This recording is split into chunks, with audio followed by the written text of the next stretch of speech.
Okay, blessed evening mga kapatid. Yan, the Lord is good, the Lord is good. Ayan, magandang gabi mga kapatid. Ayan, the Lord is good. Wait lang po, ating sineset up ang ating mga pare-parnalya. Anyway, the Lord is good, no? Yan, maraming salamat mga kapatid. Another time, no? For us, no? Again, to gather together, no? Online, no? To have that time of fellowship, no? Kahit na yun ang blessing ngayon mga kapatid, no? Sabi nga, in the safety of our home, tama? We can have fellowship, tama? And we can continue to grow, no? Sa grace ng Panginoon, continue to have the time of fellowship and even feasting of the word of His grace, tama? So blessed evening, even dito sa TikTok. So blessed evening mga kapatid, no? Thank you for tuning in. Ayan, so medyo meron pa tayong tinitesting kanina. So hindi pala pwede. So next time, aaralin muna natin, no? Anyway, the Lord is good. Nagpapasalamat tayo sa Panginoon sa mga upgrade na binibigay ng Panginoon. But again, kailangan natin aralin muna, no? So we can maximize yung mga upgrade niya. Anyway, salamat sa Panginoon. Ayan. So again, welcome po sa Breaking Boundaries, ang ating ministry program every Wednesday. Ayan. So it is between 8:30 to 9 p.m. So pero sigurado we will have that programming, no, every Wednesday. And nagpapasalamat tayo sa Panginoon again sa support, no, ng ating media team. Syempre headed by our beloved sister, no? Ima, no, shout out. Syempre, syempre, ngayon ang director natin for tonight is si Margaret. So thank you Margaret for assisting me this evening. Salamat, no. And ating mga kapatid, thank you for tuning in. So makita ko marami na kayo diyan. Dito rin sa TikTok, no. Thank you kay Maya. Ayan, Maya, Puto Maya. Ang ganda ng pangalan mo ngayon, ha. Anyway, shout out, no? Maya, thank you for tuning in. Ating iba, no? Nandiyan na sila. But anyway, alam ko, excited na kayo. Excited na ba kayo? Sige. Di mamaya muna. Anyway, the Lord is good, ano? Ayan. Actually, tinatry ko kasi, no? Akala ko kaya ng isang gadget na, no? Na simultaneous, no? Yung StreamYard, tsaka yung TikTok Studio Live kasi maganda sana yung TikTok Studio Live kasi may effect din ako doon eh. Kaya lang hindi kaya pala. So, kailangan ko ng isang extra camera, no, para ma-divide ko yung camera ng dalawang app na yon. So, but anyway, syempre, ang binigyan ko ng priority yung StreamYard kasi dito sa Facebook eh. So, yung ating TikTok, cellphone na lang muna. Okay, mga TikTok, mga followers sa TikTok, no? Susunod siguro pag nakuha na yung password siya, medyo may background na rin tayo at may mga effect na rin tayo, no? Aralin muna ni Pastor Cha how can I do it, but we will do it, no? Yung ma-update na ganyan. So para mas ma-maximize natin, mapaganda yung ating ministry, ang ating virtual ministry, and it is all for the glory of our King. Yun ang maganda mga kapatid, we are doing and learning, no? So that we can upgrade our ministry. Ganun yan, ang tawag yan, mentality yan, mindset, no? Sabi nga, serving your 5 loaves and 2 fish. Tama? So when you serve it to the Lord, whatever you have na binigay ng Panginoon sa iyo, God will bless it. Yan eh. Ang importante, just serve your gift and si Lord ang magdadala ng mga tao. Tama? To be served by the gift na binigay sa atin ng Panginoon. Tama ba? Ayan. So siguro before we start, mag-pray muna tayo mga kapatid. Then mag-shout out ako after that. Then we will push muna sa ating teaching time for this evening. Okay, so manalangin muna tayo mga kapatid. So let us pray. Ayan, patuloy tayong lumapit at sabi nga, to ask guidance, no, to the Holy Spirit this evening. So tayo po yung manalangin. And thankful for this evening that you have given us. Lord, truly you are a God of comfort, the God of all grace, and we ask, Lord, that you will guide us, Lord, as we come to your word. We submit sa authority ng salita mo sa Biblia. And we are grateful for your amazing grace, Lord, that we know that we can boldly receive from you this evening. And we are expecting much more this evening.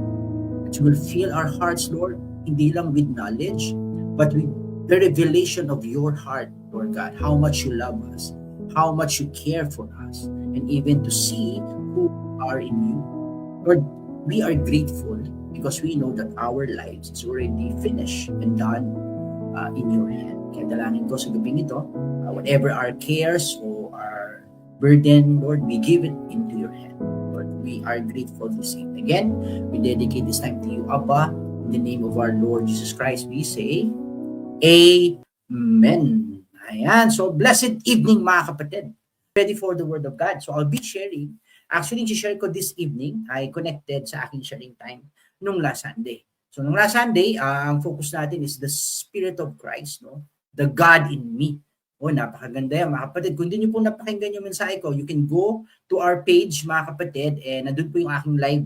1 month yun, yung live namin. So, you can watch pa. So, if you have time, punta lagi sa Facebook, type nyo na, Jesus Christ, the King of Grace Church. Then, nandun po yung aming live. So, you can watch yung aming live replay. And nandun po yung aming message, no? The Spirit of Christ, God in me. So, this evening naman is the Spirit of Christ. Okay? Series na doon ako ginaguide ng Panginoon. But ang ating focus is the power within you. Oh, I say amen. No? Yun ang maganda mga kapatid.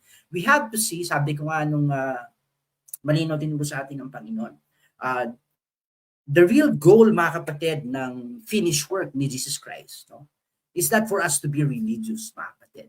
It's not for us to have religion actually. The main purpose of it so that we can go back, so that God can restore us, reinstate us bilang sons of God. Ba? Bilang mga anak ng kataas-taasang Diyos. Okay? Now, paano ginawa ng Panginoon yon? Kaya tayo ay nilinis ng dugo ni Kristo, nagbayad siya ng kasalanan, so that our vessel, mga kapatid, itong vessel na to, so that the Spirit of Christ, mga kapatid, can return again into the hearts of men. And that is the goal of redemption. It's very clear. I always teach this mga kapatid para makita natin. Hindi to being religious mga kapatid. Again, I will say, you can do all your religion, but if the Spirit of Christ is not in your heart, it's in the Word of God, you do not belong to Christ. It's clear. It's not my word. It is the Word of God. Simple lang mga kapatid ang batayan dito sa lupa. May Kristo at walang Kristo. Okay? At malalaman mo pag nakikristo ka when you have the Spirit of God, the Spirit of Christ. Marami siyang title, no? The Holy Spirit. And it's all about, sabi ko, the Spirit of God returning into the hearts of men. And the good news, mga kapatid, now, when you are in Christ, the Spirit of Christ, the Holy Spirit, will never leave you. Actually, your spirit and the Holy Spirit is now one in union. I say amen, sabi ng Corinthians. Those who are joined with Christ is one in spirit with Him. Ba? Sabi ni Paul. So very clear yan. Kaya nga, walang iwanan when you are now in Christ. Pwede ko bang sabihin, mga kapatid, huli na ang lahat. Amen. Ba? Huli na ang lahat. Pag nakay-Kristo ka, mga kapatid, hindi ka na niya iiwan. Hallelujah. Glory to God. And that is the security we have now in the new covenant. I say amen. And it's all about it. No? And you have to see, the Spirit of Christ is in our lives. Hindi lang siya, mga kapatid, spiritual hitchhiker. Alam niyo yung hitchhiker? Anong ginagawa ng hitchhiker? Hindi kasi masyado uso sa atin, no, sa culture ng Pilipino yan.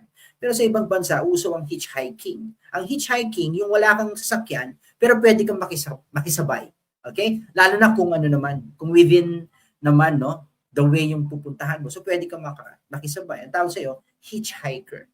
Pero ang hitchhiker kasi, nakasabay sa'yo yan. Pero walang ginagawa yan. Hitchhiker lang siya. Hindi siya pwedeng makialam ng manibela. Siyempre, nakisabay lang naman. Ang Holy Spirit, hindi siya hitchhiker. Ibig sabihin, ang Holy Spirit ay nanahan sa iyo, mga kapatid, nakipag-isa sa iyo, hindi lang siya makikisabay sa iyo. He wants, mga kapatid, your life, mga kapatid, and His life to be one. Amen. Do you get it? Actually, ang ginagawa ng Holy Spirit, He's convincing you to submit to Him. Let Him work within you. Let Him work in your life. Tama ba? And as the Holy Spirit work in your life, mga kapatid, you can see, your life will never be the same. Actually, ang gagawin ng Holy Spirit, He will never fix your life. Ulitin ko Sa Tagalog, hindi niya aayusin ang buhay mo. Ayan thank you, Leng. Hindi niya aayusin ang buhay mo. Bagkus, bibigyan ka niya ng bagong buhay. Uy, magkaiba yung inayos sa bago. Tama ba? Kunyari kung ang cellphone mo sira, pwedeng ayusin. Pero hindi na bago yan. Do you get my point? Pero sa Diyos, mga kapatid, yung tayo nasa kasalanan, nakipag-isa kay Kristo, yung lumang pagkatao mo, patay na, nilibing na. At nung nabuhay na muli ngayon, ay ang buhay ni Kristo sa iyo. I say amen. Kaya nga nabubuhay tayo ngayon kay Kristo. Kaya nga very important for us to see ourselves, mga kapatid, in Christ. Never apart from Him. I hope you get that truth. Very powerful yun, mga kapatid. Pag yun ay naunawaan mo, na kailanman si Kristo ay nasa iyo at hindi ka na niya iiwan. Let's continue our introduction pa lang naman ako pa. Pastor Chan, introduction ka pa lang, Pastor Chan. Ay, tuloy natin, mga kapatid. So the Spirit of Christ, that is the power within you. Kaya I always declare it. Even in our church, mga kapatid, makinig ka. Hindi mo lang alam, makapangyarihan ka. Ulitin ko hindi mo lang alam, pero makapangyarihan ka. I say that. When you are in Christ, the Spirit of God is living inside of you. And who is the Spirit of God? The Spirit of God is the power, mga kapatid. Naalala nyo sa Genesis, is the one floating doon sa chaos, sa water. Sabi doon, the Spirit of God. And He's the one, yung creative power. Nagsalita ang Ama. Ang power na nag-create is the Spirit of God. Hallelujah. Imagine, the power that can create something out of nothing is residing in your life. Wow. I say amen. Kaya nga sabi ng namnamin muna natin yung mga kapatid. The power that can create, we can say the spirit of creativity is living inside of you. Kaya nga ako, lahat ng tingin ko sa anak ng Diyos, creative. You are creative in your giftings. Kaya very important for you to discover your gift. Kasi your creativity is connected to your gift. I rest my case, mga kapatid. Tuloy natin, mga kapatid. Let's see our first verse for this evening. If you have your Bible, mga kapatid, please, you can open your Bible if you have. Galatians chapter 4, verse 6. We can see it clearly, mga kapatid. Ang sabi niya dyan, because you are sons, okay? God has sent forth the Spirit of His Son. Where? Into our hearts. Anong purpose? So that we can cry, Abba, Father. Wow. I say amen. Actually, if you can see the verse, mga kapatid, ang implication ng verse that you and I now, in Christ, we have an intimate access, I say amen, to His inexhaustible supply. Pwede ba yun, mga kapatid? Yung hindi na uubusan, mga kapatid, you have an intimate access to Him. Kaya nga, ganito yan, mga kapatid, alam ba ginagawa lang ng demonyo sa atin? The devil is giving you lies. Giving you thought na kulang ka. Giving you thought na hanggang dyan ka na lang. Pero ang totoo, mga kapatid, I say amen. Let me declare it to you. Hindi totoong kulang ka. Hindi totoo. Kasi nasa iyo ang Diyos. Ibinalik ka sa dati mong katatayuan bilang anak ng Diyos. Actually, mga kapatid, now I can declare, when you are in Christ, you are limitless. I say, why? Bakit, Pastor Cha? Do you know why? Because the one who has no limitation is residing and in one with you today. That's the Spirit of God, the Spirit of Christ. Kaya I can declare, mga kapatid, whatever your dreams, whatever God has given you to do, you have the ability to accomplish it without limitation. The only limitation, mga kapatid, is your mind. How much you can give. Kung hanggang nakikita mo. Pero when it comes to God, there's no limitation. Kaya God wants to free our mind to think like Him, to think like Christ. I say amen. Grabe. Naman.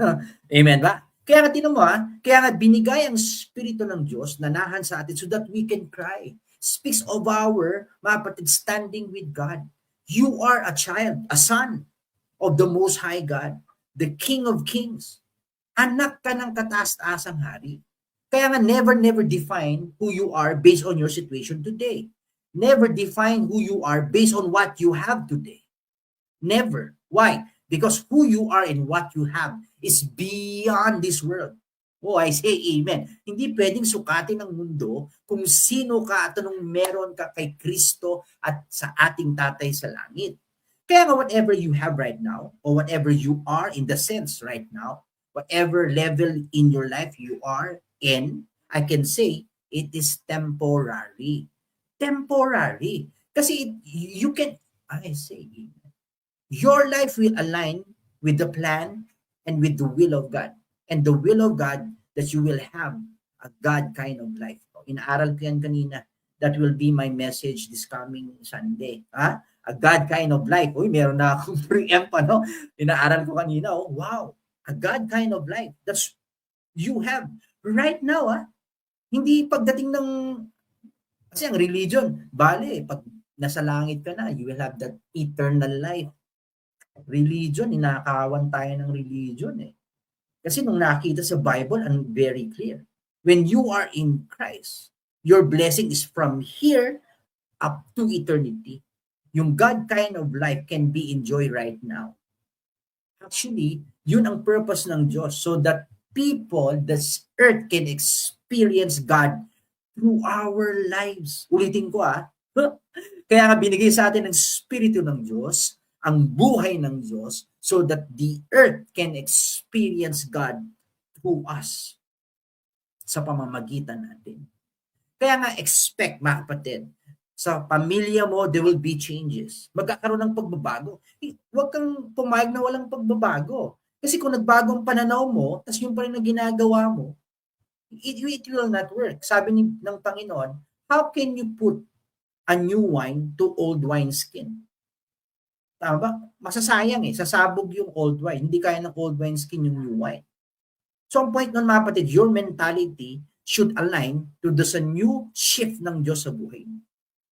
And there will be change in our lives. A God kind of life. I say amen. Parang ganito, mga kapatid. Isipin mo to. Paano ka magkukulang kung ang tatay mo, ang source mo, ay may-ari ng langit at lupa?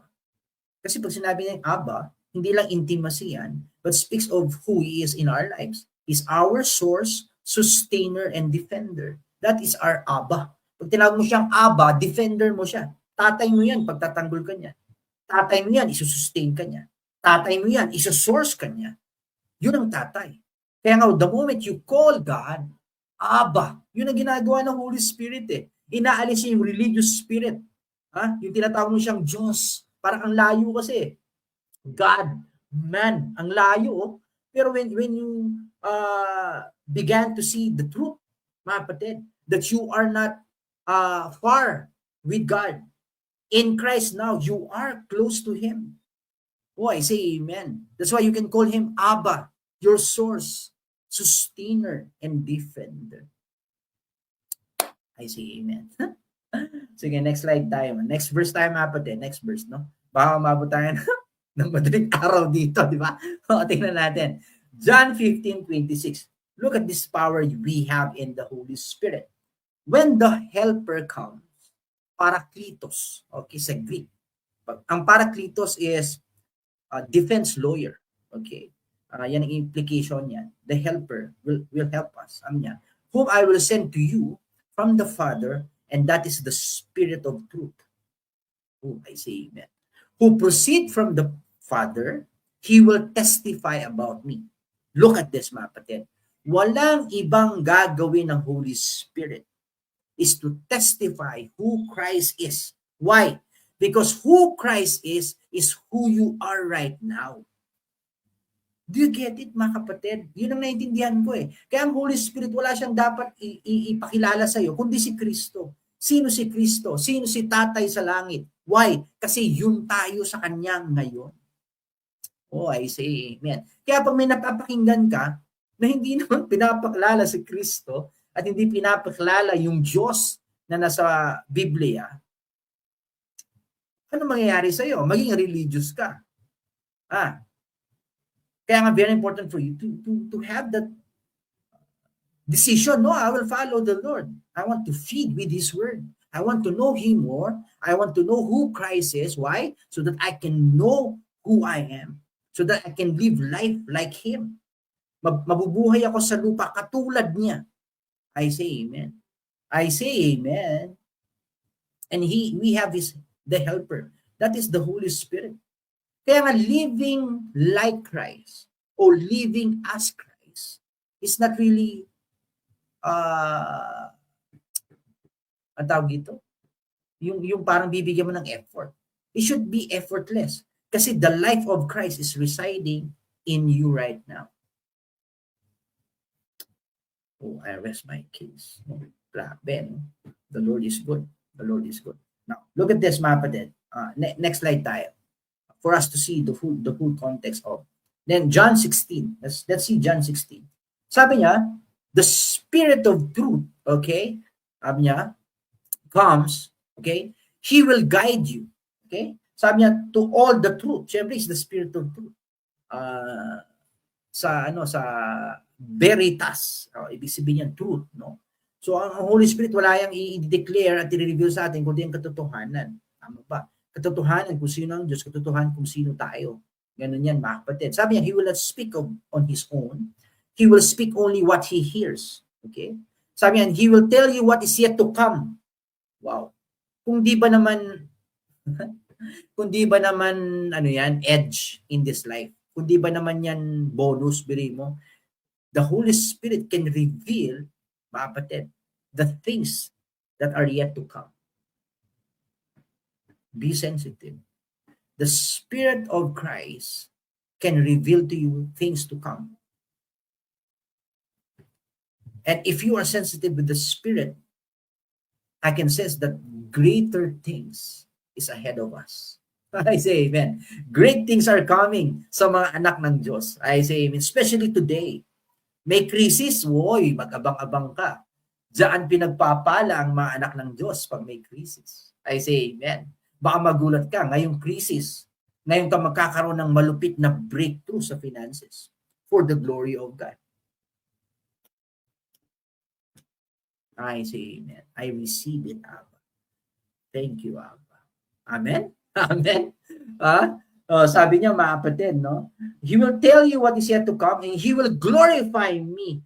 That's the work of the Holy Spirit. Kaya malalaman mo pag isang tao may Espiritu ni Kristo. Walang ibang gagawin yan kundi luwalhatiin si Kristo. Luwalhatiin ang ating hari. I say amen. Tama ba? Sabi, He will receive what He will make known to you. All that belong to the Father is mine. Tinong sabi ni Jesus Christ, ha? That is why I said the Spirit will receive from me and He will make known to you. Ano daw? Lahat daw ng bagay binigay kay Lord Jesus Christ. Sabi ni Lord Jesus Christ. Pero sabi niya, Holy Spirit, i-reveal niya naman sa'yo kung anong meron ako. Now, tanong, bakit kailangang i-reveal ng Holy Spirit kung anong meron siya? Kasi kung anong meron siya, meron ka.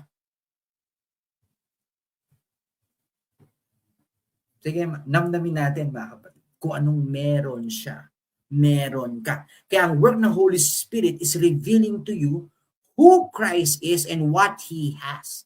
What He have. Why? What He has, you have. Who He is, you are right now. Why? Say amen. Oh, glory to God. And it's all about revelation. Ang revelation kasi personal. Alam mo ba? I can teach you all things. You can listen to me. But if the Holy Spirit will not reveal it to you as a revelation, you can never appreciate it. You can never live on it. Tama ba? But the Holy Spirit is with you, in you, and He will give you revelation so that you can live upon it. Ito natutunan ko, mga kapatid. Sa ekonomiya ng kaharian, it's all about discovery. Discovery. Kaya nga the Holy Spirit will reveal it to you. Kasi when you discover it, you can claim it, and you can live it. Ulitin ko. The economy of the kingdom of God. You must discover it. Okay? then you have to claim it, then you will live it. I say amen. I declare, hindi ka mahirap. Sige mga kapatid. Sinong sabing mahirap ka? Sinong sabi? Baka ina-assess ka ngayon. Mali siyang ina-assess. Maghintay-hintay lang siya. I say amen. Sabihin mo, relax ka lang. Relax ka lang. Pag nagkita tayo ulit, God has blessed me so much for His glory. I say amen. No, I say amen. I've experienced His goodness, mga kapatid. And I'm expecting more from the Lord. My heart is on Him. Yun ang natutunan ko sa Panginoon. Ang natutunan ko sa Kanya, mga kapatid, gusto really to be still, to trust Him. Kasi alam ko, He owns everything. He holds everything. Ulitin ko, God owns everything. And God holds everything. Magkaiba yun, mga kapatid. Siya may-ari ng lahat at siya may hawak ng lahat. At kung siya may hawak ng lahat, with one word, He can dispense everything to your life. He holds everything. Hawak niyang lahat. Kahit ang beat. Hawak niya ang beat. Hawak niya ang beat. Hawak ni Lord lahat, mga kapatid. I say amen. And God has a beat, a rhythm of His grace. Kung kailan niya ay raragasa ang pagpapala so that God can use our lives. Ito yung very clear. If you are not in the sense, okay, in that mode, you see, Lord, parang yung finances ko is not really going, in the sense. It's okay. It will have its time. But you have to see the other parts of your life. Maybe in the other parts of your life, you're overflowing na. Yung finances, it will come. Kasi ang pangako ng Panginoon, wholeness, kabuuan. Tama ba? I say amen. John 16 yun, mga kapatid, basahin nyo. Verse 13 to 15. All that belongs to the Father is mine, sabi ni Jesus Christ. And this is why I said, the Spirit will receive from me and He will make known to you. See? That's the purpose of the Spirit of God. Kaya if you will ask me, Pastor Cha, after the finished work with Jesus Christ, what is your greatest blessing or the greatest grace that you have received? I can say, it's the Holy Spirit. Wala namang iba. Yung Spirito ng Diyos. Kasi yung naibalik ka ng Spirito ng Diyos, mga kapatid, naging anak ka niya, therefore, lahat yon susunod lang sa iyo kasi anak ka niya. Kaya ang focus is your sonship, not on things. I rest my case. Kasi naniniwala ako, it's very clear in the Word of God, pag kailangan ko, darating. Ulitin ko, pag kailangan ko at kailangan ng pamilya ko, darating. We will have our time. I will have my time. That's why I believe in Him. Oh, glory to God. Yun importante that you have known Him, His heart. You will have your time. My family will have my time. I say amen. Tama ba? Dito sa FB, nakita niyo yung background ko? Let it be, Lord. I say amen. Diba? Sige, tuloy natin, mga kapatid. Okay. Let me give this to you. Another verse. 1 Corinthians chapter 2, verse 9 to 10. Let me read this to you, mga kapatid. Sabi niya, however, no eyes has seen. Diba? Lagi ito naririnig, no? No ear has heard, and no human mind has conceived the good that God has prepared for those who love Him. Grabe, no? But God, ito maganda, wala daw nakarinig, nakakaalam eh. Pero sabi ng Panginoon, but God has revealed them to us. Not to everybody, to us. Ang kinakausap nito may Espiritu ni Kristo, ang Diyos may pinipare para sa lahat ng tao. I agree on that. Pero those who has the Spirit, you can see it. God can reveal it to you. Oh, I see. Amen. Sabi niya, for the Spirit searches all things and the deep things of God. I say amen. Hallelujah. Ngayon, sabihin mo sa akin kung hindi ka blessed. Sabihin mo sa akin ngayon na hindi ka blessed. Sabihin mo sa akin ngayon na hindi ka pinagpala. May Spirito ka ng Diyos. And that is all you need in this life. Friend, maniwala ka sa akin. Spirito ng Diyos ni Kristo, sapat-sapat na sa buhay natin. I say amen. Kaya you have to see your life complete. Yun ang malinaw sa Bible. You have, imagine, the fullness of the Godhead is living inside of you. Sige nga, mga kapatid. Sabihin mo sa akin kulang ka. You are complete. Alam mo, itong tinuro sa ng Panginoon. Marami tayong pinapanalangin sa Panginoon na hindi pa dumarating. Tama ba? Yes. Pero you have to see that you are complete. Kahit wala pa yung mga bagay na yun. Kasi your completeness is in Christ, na dun sa mga bagay o sa taong pinapanalangin mo para dumating sa buhay mo. I hope you get my point. You have to see your life secured, complete. Tama ba? Na ito maganda. Darating yun eh. Alam mo bakit? Kasi nga kompleto ka. Darating yon hindi dahil para kumpletuhin ka. Hindi, darating yon kasi kumpleto ka. I hope you get that revelation. I say amen. I am complete. Sabi nga ni Piolo, I am complete. I am complete. Ha? Ang lupit, ano? I say amen. Di si Piolo to, ha? But I can say I am complete. I have the greater seed, and that is Christ in me, the hope of glory. I say amen. Tama ba? O sige, my last verse for this evening. Marami to, mga kapatid, pero let me finish this with one verse for this evening. And I'll continue next Wednesday. But let me give this to you. Jeremiah 33 verse 3.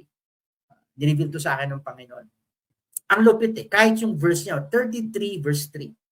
333. 3 plus 3 plus 3 is 9. Tama? 9. And 9 is the number of the Holy Spirit. Kaya nga ito is the number that you call, is the Holy Spirit. O, basahin ko muna. Sabi niya, call to me and I will answer you and tell you and even show you great and mighty things. Sabi niya, things which have been confined and hidden, nakatago daw, which you do not know. Ha? Pero sabi niya, and understand and cannot distinguish. Sabi niya, hindi mo totoo alam eh. Pero ipapaalam niya sa'yo. Ba? Paano? It's by the Holy Spirit who searches the deep things of God. Kaya yung Jeremiah 33, mga kapatid, verse 3, nasa atin, I say now, yan. You just simply call to the Lord. You just call on His name. Sabi ng kanta, and you know wherever I am, God can reveal. I see. Kaya ito nakita ko eh. When you have the Holy Spirit, He Himself will counsel you. I hope you get that. And people, the moment people can hear you and they will say, grabe man yung wisdom yan. Hey, it's the Spirit of God speaking through that man or through that woman. Lahat tayo meron. I say amen, no? Yan ang blessing that we have. Okay? Napakasarap aralin ng salita ng Panginoon, mga kapatid. Pag wala ka sa religion, no? Pag malaya ka sa biyaya ng Panginoon, sa pag-ibig ng Diyos, ang sarap aralin ng salita ng Panginoon. Kasi ang salita ng Panginoon, binigay niya yan, hindi para itali ka, hindi para ikahon ka. Ang salita ng Diyos, binigay niya para palayain ka, para lumipad ka bilang agila ng napakataas na walang hadlang. Oh, I say amen. No? Oh, glory to God. In our church, that's how I teach. I teach the people of God that God has given me the privilege to pastor. I'm teaching them who God is and who they are in God.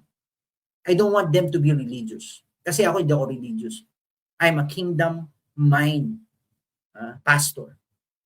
And that's what I desire for my people to see, to have in their life. It's not about religion. It's having, mga kapatid, Christ living through you. In everything you do, they see Christ in us. The light and the life of Christ. Yun ang importante. I say amen. Tama? Oh, glory to God. Kasi tinan mo, lagi nga nagsisimba, mga kapatid. Linggo-linggo na simbahan ka. Pero walang pagbabago. Naghahanap ka pa rin. Imagine, ilang taong ka na sa church. Tapos naghahanap ka pa din. Hindi kaya, dapat huwag ka maghanap. Kasi nandito na siya. Ang hirap hanapin yung nasa iyo na. Ulitin ko mahirap ang hanapin yung nasa iyo na. Hindi kaya hindi mo makita kasi nasa iyo na. I hope you get that point, mga kapatid. You just relax and discover God that is in you. And let His life live through you. That is kingdom living, grace life. Hallelujah. Amen ba? Okay. So maraming salamat mga kapatid. And I'll continue this mga kapatid next Wednesday. This series about the Holy Spirit and how the Holy Spirit is working through us and to us right now. Yan ang ating series of teaching. Doon ako binalik ng Panginoon. We have to see ourselves powerful. That's our power. You imagine, you can see the things are yet to come. Di ba kapangyarihan yan? You can know the giftings of God. I say amen. God can reveal something to you na hindi alam ng lahat. Ikaw lang may alam. And that will be your ticket to your destiny.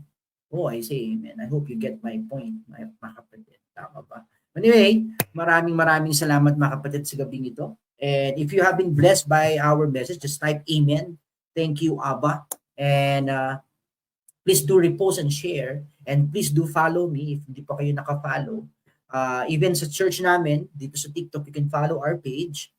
Jesus Christ, the King of Grace Church. You can follow our page. And doon yung aming mga teaching time. And every Sunday, we have live worship. So you can be with us and join us every Sunday. But anyway, dito sa aking mga kapatid sa King of Grace, thank you for your time. Salamat mga kapatid. You have given your time. And God can see your heart. There's something that I have learned in the Lord. The moment you have invested your time in the Lord, mga kapatid, it's never time wasted. It's time invested. And God can return it to you much more. I hope you get that point, mga kapatid. Amen ba? So maraming salamat mga kapatid. So tayo po yung manalangin. Let me pray for you, kapatid. Manalangin tayo. And let's come to the presence of God who He is right now with us. Let's pray. Father, we are grateful this evening. Declare that you are the King.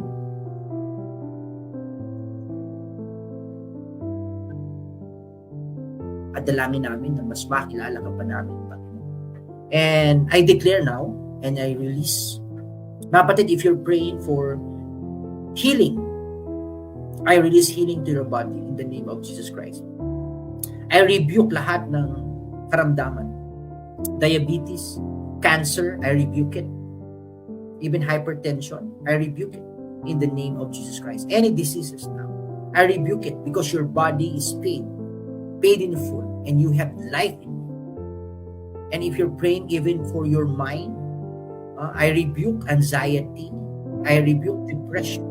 Let the Spirit of God comfort you this very moment. Let the peace of God that passeth understanding govern your heart this very moment. In the name of Jesus Christ. Receive it.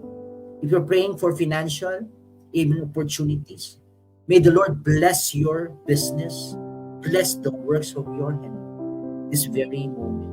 In the name of Jesus Christ. Thank you, Lord. Again, our Father, we give everything to you. Lord, we dedicate this moment, this time to you. In the name of our King, our Lord Jesus Christ. And by the power of the Holy Spirit, we say, Amen. Okay, maraming salamat mga kapatid. No? Na-enjoy nyo ba? Oo, ako enjoy, no? Sa pag-aaral. So see you next Wednesday, mga kapatid. Exactly 8:30, between 8:30 to 9, we will start our live. And we'll continue this teaching about the Holy Spirit. For us to really have to discover who we are and what we have in Christ today. Tama ba? And we can say, join our worship time, live yan sa Facebook, exactly 10 a.m. And if you are around the corner dito sa Rizal, within Antipolo, Angono, Morong, Teresa, Tanay, you can join us dito sa Teo and Llanas, no? Dito sa San Isidro. Pwede nyo sa i-google, no? Teo and Llanas Events Place. So exactly 10 a.m. we are starting our worship, no? On site. So please do join us. So that is our temporary worship area for now. And continue to pray for us. And now, meron na po kami nakausap na contractor. So we will be having our meeting. So set lang po namin yung meeting. And pag yan po ay na-align na, so the construction of our church will be starting. And hopefully this May. And before December, matapos po yung phase 1 so that we can go na and start our worship time there sa lupa. Yung lupa po natin, fully paid, mga kapatid. Binless tayo ng Panginoon. 360 square meters, mga kapatid. Fully paid by the Lord. I say amen. Tama ba? So again, maraming salamat kapatid for your time. May the Lord continue to bless you and guide you, no, sa lahat ng aspeto ng ating buhay. Hayaan natin ang Panginoon, patuloy tayo pangunahan sa lahat ng aspeto. Okay? Always remember, nga pala, happy birthday sa mga nag-birthday. Pastora Jeng sa Japan. Pastora, tawag ito, di ko alam kasi happy birthday sa Japan, sa Hapon, ano? Happy birthday to you. O, gano'n na lang, Pastora Jeng, ano? You are blessed. Sa mga nag-anniversary, happy anniversary. But anyway, always remember, mga kapatid, whatever situation maybe we are in today, always remember that the Lord is good. We are blessed. Good night.